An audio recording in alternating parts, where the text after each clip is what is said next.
இது மாற்றுத்திறனாளருக்கான உரிமை குரல். உதவிக்கரம் இணையதள தொலைக்காட்சி.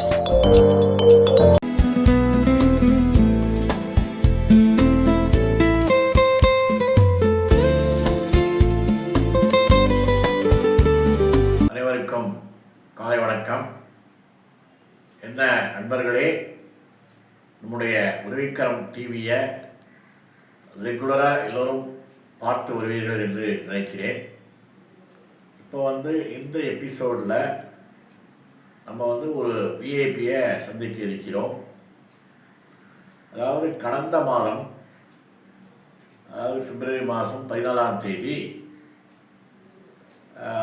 ஆலந்தூர் பகுதியில் சிஎஸ்ஐ சர்ச் பாரிஸ் வளாகத்தில் நம்முடைய உதவிக்கரம் தமிழ்நாடு உதவிக்கரம் மாற்றுத்திறனாளர் நல்வாழ்வு சங்கமும் universal mission for special needs என்கிற அமைப்பும் இணைந்து முப்பெரும் விழா மிக சிறப்பாக நடைபெறுவதற்கான அனைத்து ஏற்பாடுகளையும் செய்தது. அந்த முப்பெரும் விழா முடிந்தவுடன் நம்முடைய அரங்கத்திற்கு ஒரு சிறப்பு விருந்தினரை நம்முடைய அட்வொகேட் சுரேஷ் பிரபாகர், நம்முடைய உதவிக்கரம் சங்கத்தினுடைய மாநில ஒருங்கிணைப்பு செயலாளராக சிறப்பாக சேவை ஆற்றி வருகின்ற சுரேஷ் பிரபாகர் அவர்களை, அந்த சிறப்பு விருந்தினரை நம்முடைய அரங்கத்திற்கு அழைத்து வந்து அறிமுகப்படுத்தினார். அந்த சிறப்பு விருந்தினர் யாருன்னா,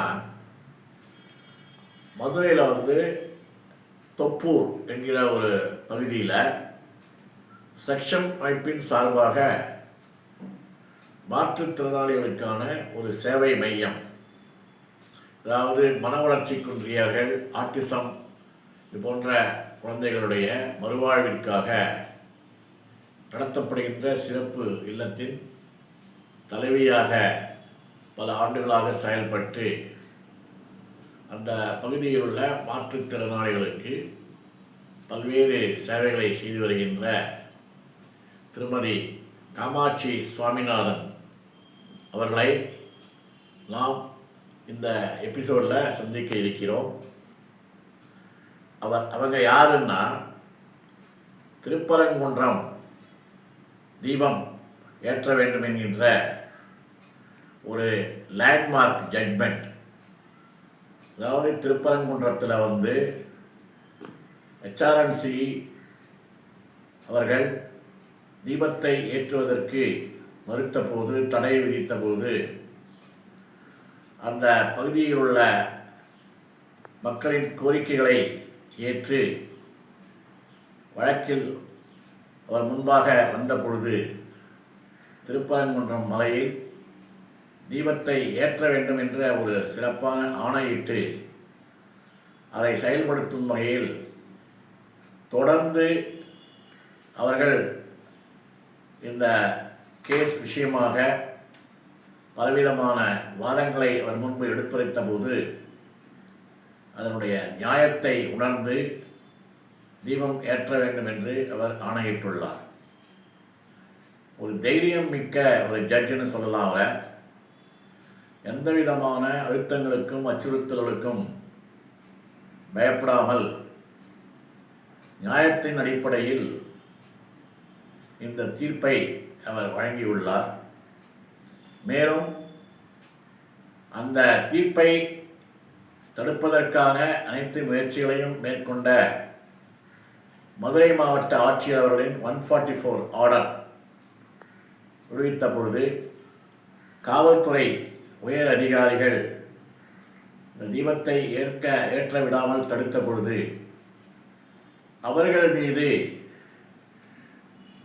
கோர்ட் அவமதிப்பு வழக்கு தொடர்ந்த பொழுது அவர்களை மன்னிப்பு கோரும்படி வைத்தார்.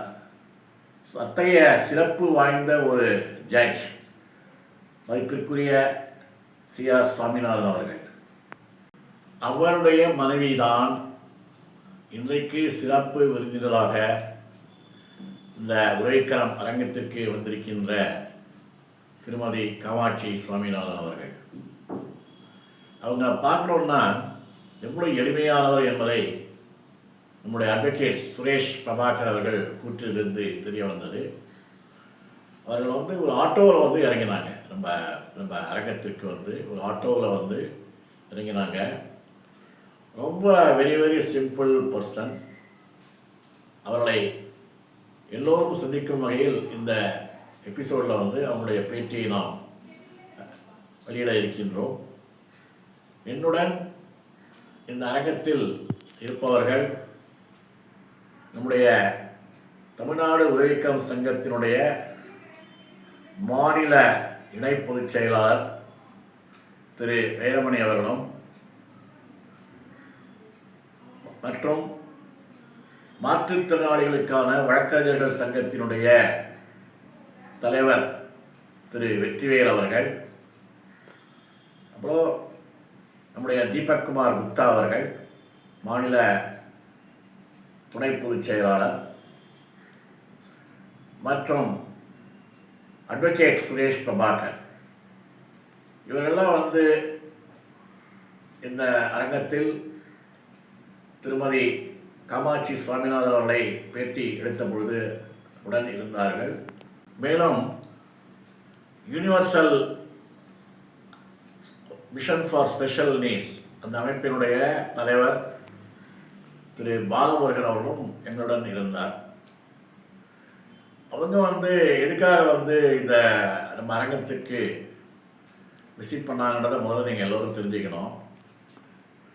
அவங்க நம்முடைய உதவிக்கரம் சங்கத்தை பற்றி சுரேஷ் பிரபாகர் அவர்கள் மூலம் கேள்விப்பட்டு நம்முடைய நிர்வாகிகளை சந்திக்க வேண்டும் என்று அவர் தன்னுடைய விருப்பத்தை தெரிவித்த பொழுது நம்முடைய சுரேஷ் பிரபாகர் அவர்கள் இன்றைக்கு சென்னையில் முப்பெரும் விழா நடைபெறுகின்றது.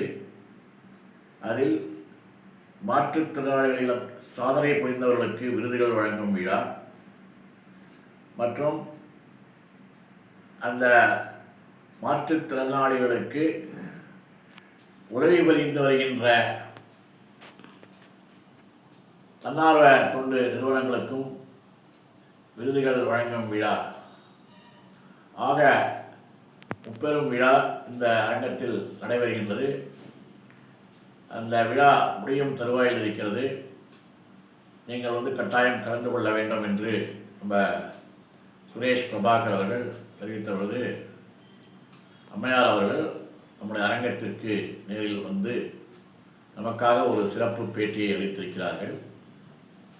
அவர்கள் மாற்றுத்திறனாளிகள், அதாவது ஆட்டிசம், அப்புறம் தொழுநோயால் பாதிக்கப்பட்டு குணமடைந்தவர்கள், மன வளர்ச்சி குன்றியவர்கள் ஆகியவர்களின் நல்வாழ்விற்காகவும் மறுவாழ்விற்காகவும் தன்னலமற்ற சேவை செய்து வருகின்றார்கள். நம்முடைய நிர்வாகிகளை சந்திப்பதோடு மட்டுமல்லாமல் அவருடைய சேவையை பற்றியும் நாம் அறிய வேண்டும் என்கின்ற எண்ணத்தை அவரிடம் தெரிவித்த பொழுது அவர் நமக்கு இந்த பேட்டியை அளித்திருக்கிறார். நம்முடைய சிறப்பு விருந்தினர் திருமதி காமாட்சி சுவாமிநாதன் அவர்களுடைய மாற்றுத்திறனாளிகளுக்கான தன்னலமற்ற சேவை பல்லாண்டு காலம் தொடர உதவிக்கரம் வாழ்த்துகிறது. அதேபோல் நம்ம அட்வொகேட் வெற்றிவேல் அவர்கள் இப்போ பார் கவுன்சிலில் தேர்தலில் போட்டியிடுகிறார். பார் கவுன்சில் ஹிஸ்டரியிலேயே ஒரு மாற்றுத்திறனாளி தேர்தலில் போட்டியிடுவது இதுதான் முதல் தடவை. ஆகவே அவர்கள் வெற்றி பெற்று அந்த பார் கவுன்சிலில் ஒரு மெம்பராக நம்முடைய மாற்றுத்திறனாளிகளின் சார்பாக ஒரு உறுப்பினராக இடம்பெற உதவிக்கரம் வாழ்த்துகிறது. கடந்த 3 அல்லது 4 ஆண்டுகளுக்கு முன்பு என்று நினைக்கிறேன், அவர்கள் மாற்றுத்திறனாளிகளுக்கான வழக்கறிஞர்கள் சங்கத்தை துவக்கிய பொழுது அதனுடைய துவக்க விழாவிலே நானும் கலந்து கொண்டு குத்துவிளக்கு ஏற்றி இந்த அமைப்பை துவக்கி வைத்தது எனக்கு இன்னும் பசுமையாக நினைவில் இருக்கின்றது. திரு வெற்றிவேல் அவர்கள் மாற்றுத்திறனாளிகளுக்கான சட்ட ஆலோசனைகளையும் அவர்களுக்கு ஏதாவது பிரச்சனைகள் ஏற்பட்டால் அதை நீதிமன்றங்களிலும் எடுத்துரைத்து தகுந்த நடவடிக்கைகளை மேற்கொண்டு வருகின்றார்கள். அவரையும் வாழ்த்துவோம். வாங்க இப்போ நம்ம நிகழ்ச்சிக்குள்ளே போவோம். அனைவருக்கும் வணக்கம். நம்ம உதவிக்கரம் டிவி சார்பாக மேடம் காமாட்சி சுவாமிநாதன் அவர்களை வார்த்தைகள் நம்ம உதவிக்கரம் டிவிக்காக பேசும்படி அழைக்கிறேன். இதற்கு முதலாக இன்றைக்கு நம்ம ஆலந்தூர் பகுதியில் நம்ம 30 விழாவில் அந்த அரங்கத்தில் இருக்கோம். 30 விழா கூட்டம் முடிஞ்சு இப்போ நம்ம எல்லா நிர்வாகிகளும் இங்கே இருக்காங்க. அது அட்வொகேட் அசோசியேஷனுடைய வெற்றிவேல் அவர்கள், அட்வொகேட் அசோசியேஷன் மாற்றுத்திறனாளிகளுடைய வழக்கறிஞர்கள் சங்கத்தினுடைய தலைவர் வெற்றிவேல் அவர்கள் இங்கே இருக்கிறார்கள். நம்முடைய தமிழ்நாடு உதவிக்கரம் மாற்றுத்திறனாளிகள் சங்கத்தினுடைய மாநில இணைப்பு செயலாளர் வேகமணி அவர்கள், தமிழ்நாடு உதவிக்கரம் மாற்றுத்திறனாளிகள் சங்கத்தினுடைய மாநில ஒருங்கிணைப்பு செயலாளர் அட்வொகேட் சுரேஷ் பிரபாகர், தீபக்குமார் குப்தா, சேகர், எல்லாரும் நம்ம இவர் பாலமுருகன் எல்லாம் இருக்காங்க. இன்றைக்கி நம்முடைய இந்த அரங்கத்தில் நம்முடைய மதிப்பிற்குரிய மதுரை உயர்நீதிமன்றத்தினுடைய நீதிபதி அவர்கள், நீதியரசர் திரு சுப்பிரமணியம் சுவாமிநாதன் அவர்களுடைய துணைவியார் திருமதி காமாட்சி அவர்கள் இங்கே வந்திருக்கிறார்கள். அவர்களை வருக வைத்து நம்முடைய அரங்கத்திற்கு அனுப்பினேன். அவர்கள் மாற்றுத்திறனாளிகளுக்கால் மிகுந்த ஒரு அக்கறை கொண்டவர்கள்.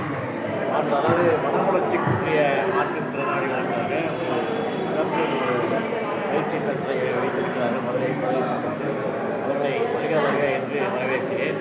அவர்களை ஒரு வார்த்தைகள் நம்முடைய உதவிக்கரம் சங்கத்தின் சார்பாக டிவிக்காக அப்புறம் அவங்களை பற்றி சொல்லும்போது நம்முடைய நீதியரசர் சுவாமிநாதன் அவர்கள் அவரை பற்றி எல்லோருக்கும் நல்லா தெரியும். நான் சொல்ல வேண்டிய அவசியமே இல்லை.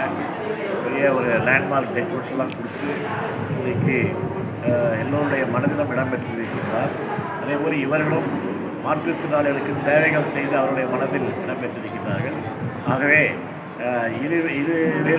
இருவரும் இந்த காலம் வாழ வேண்டும் என்று நான் வணங்கக்கூடிய காஞ்சிபுரம் தேவராஜ பெருமாளை வேண்டி வணங்கி அவரை பேசுமாறு அழைக்கிறேன். அனைவருக்கும் வணக்கம். சக்ஷம் அப்படின்னு சொல்லக்கூடிய ஒரு தேசிய அளவிலான மாற்றுத்திறனாளி அமைப்பை ரெப்ரசன்ட் பண்ணி இன்றைக்கி நான் இவங்க மத்தியில் இருக்கேன்.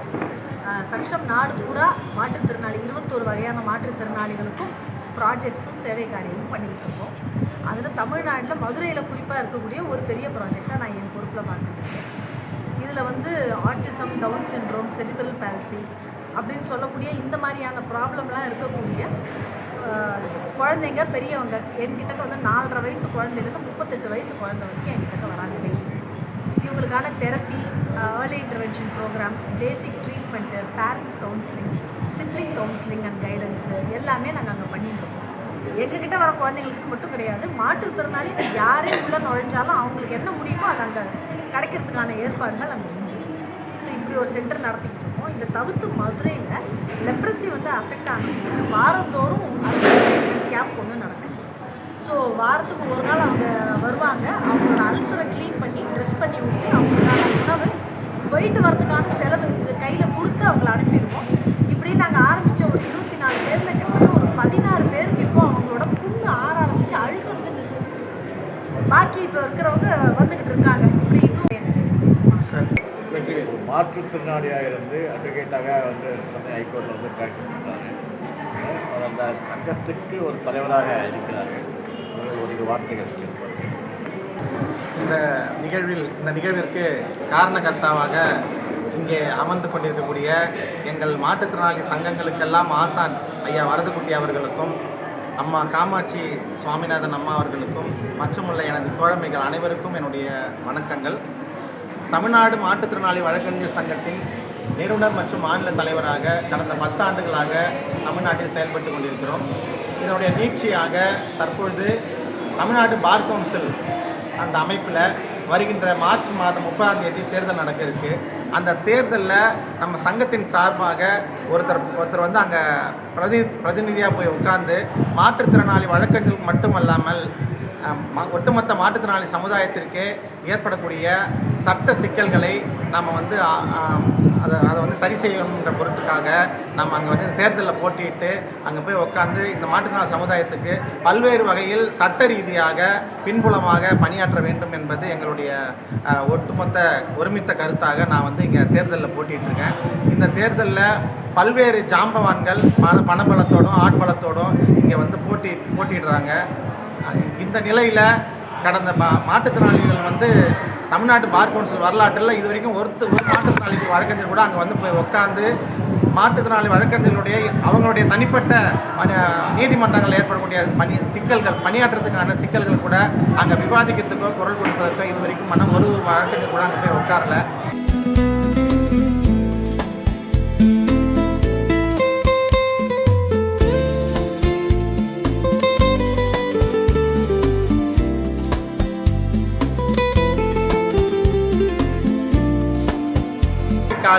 நாங்கள் இந்த இடத்துல போயிட்டு உட்காரணுன்றதுக்காக நாங்கள் இந்த அளவுக்கு தேர்தலில் போட்டியிட்டிருக்கோம்.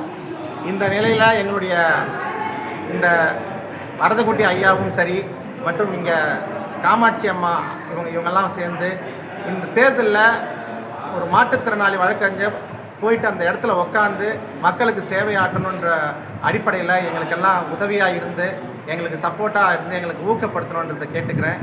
மேலும் அம்மா நிறைய ஆலோசனைகள் கொடுத்துட்ருக்காங்க.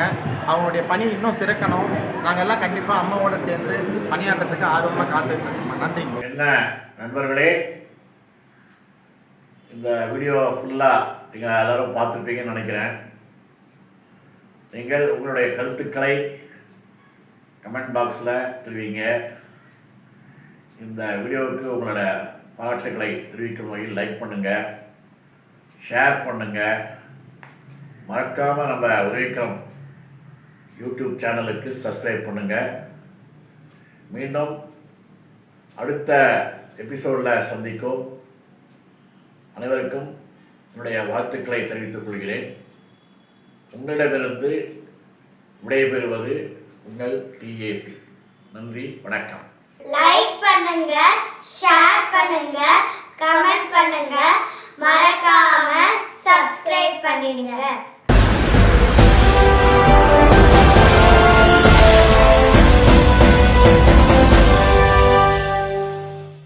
இது மாற்றுத்திறனாளருக்கான உரிமைக்குரல். உதவிக்கரம் இணையதள தொலைக்காட்சி.